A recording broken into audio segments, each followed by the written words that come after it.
Welcome back to God is the Goal. I am Dr. Taft Quincey Heatley, and we're going to continue our discussion on the 5 leadership C's. Now, when we began this conversation, we talked about the importance of culture and context and character, the importance of climate.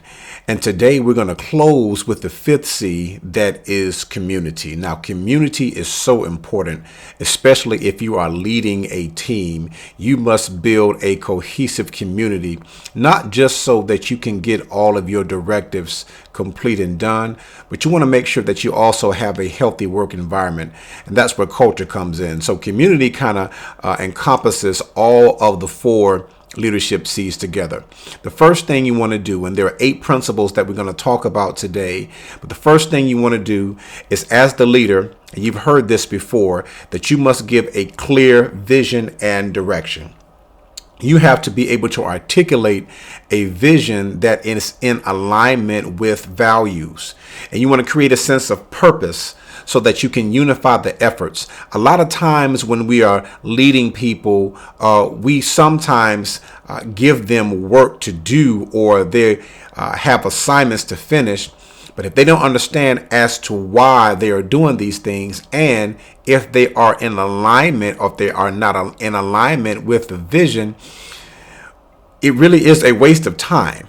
And all of us know how important time is, and that we can't waste any of it because it is the most valuable asset that we have. So it's important to create a sense of purpose and duty even as you seek to lead your team.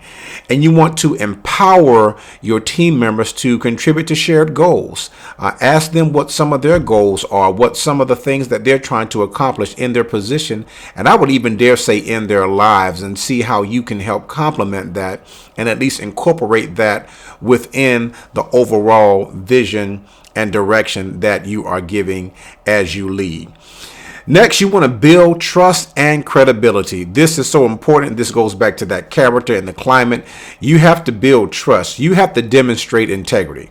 You have to be a person that is going to be transparent, and you must be consistent. You must be consistent in your speech, consistent in your action. There is nothing more challenging, or should I say, not necessarily challenging, but discouraging when a leader who is inconsistent. That just does not work well, and it's not going to go well for your team because they're going to be able to see that.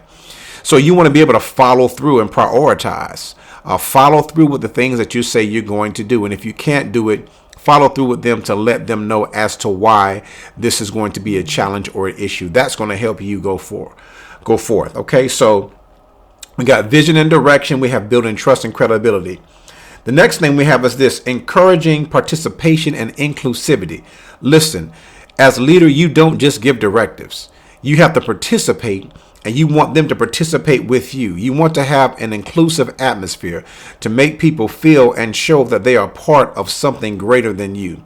So you want to encourage their voices to participate. One of the things that I do with my team as we evaluate, our services, or evaluate any event or project that we do.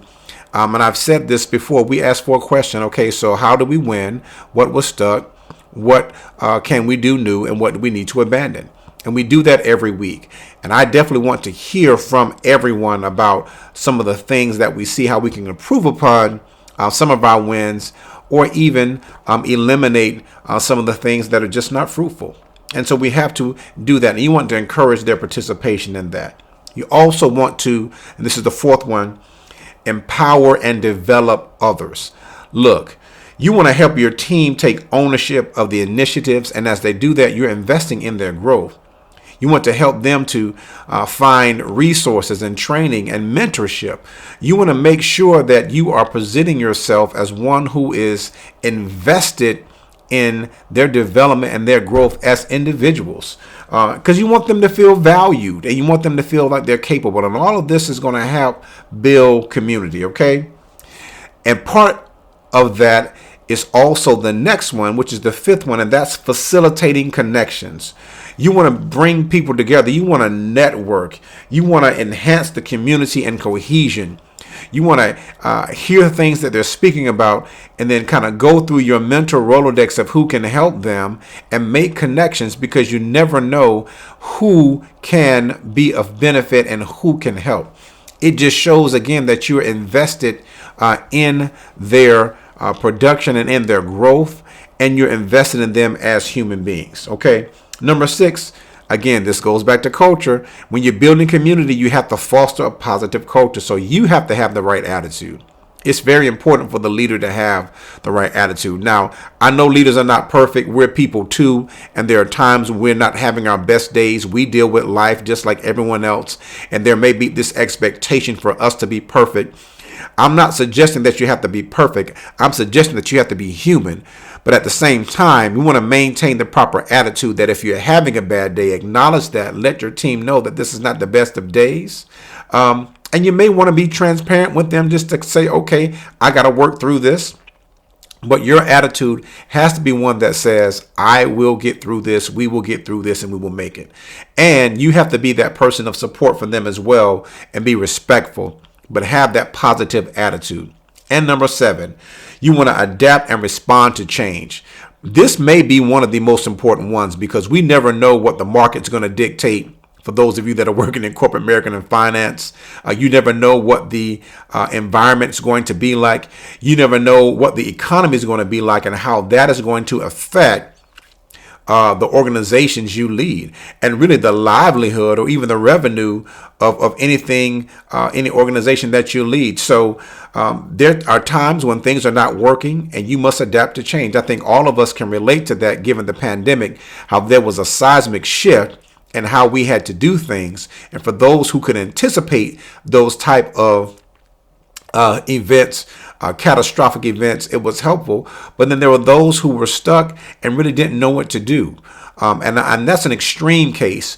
But every week, every month, every season, every quarter, there are things that can happen that may cause a shift where you may have to downsize, you may have to upgrade, you may have to bring in new people. You may have to shift responsibilities from people that are not working. You may have to shift the even structure of your organization to make sure it works.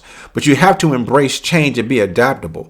We can always make our plans, but we have to hold our plans loosely as leaders, because the ultimate goal is to fulfill the vision. And that's where you have to keep articulating that before your people so that they will know that this is what you're trying to accomplish. So you have to be able to adapt and respond to change. How do you do that? Well, listen to feedback. When you're having conversations with your team, listen to feedback, listen to what they're saying, and then make adjustments.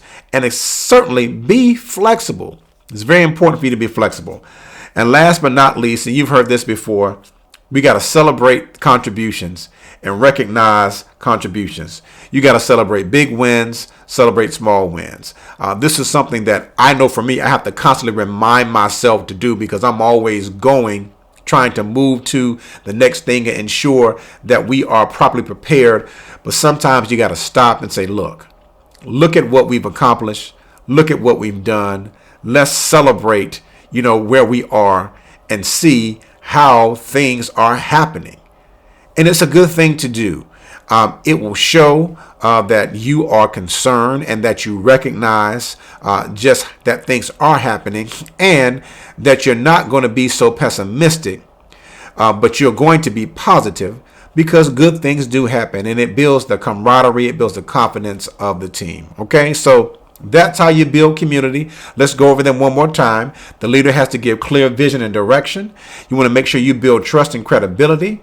You want to encourage participation and inclusivity, and you want to empower and develop others, facilitate connections and help them grow, foster a positive culture, adapt and respond to change, and recognize and celebrate wins. If you do this, and if you continue to work at doing this, you will build a positive community, and you will build a cohesive community, and I'm sure that will help you in your organization. Always remember that God is the goal, and all things are possible with God.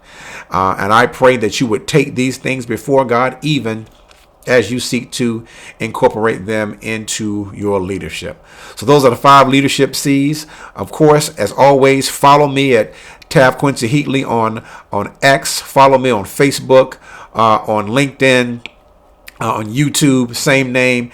And I have more content available on my website, taftquinceyheatley.com, where you can find the 5 E's of purpose and a course that I put together that I know will help you in purpose called God is the Goal. I'm sure you heard that before because that's the name of this broadcast and this podcast. So listen, you all be blessed. Continue to foster a healthy community in your leadership.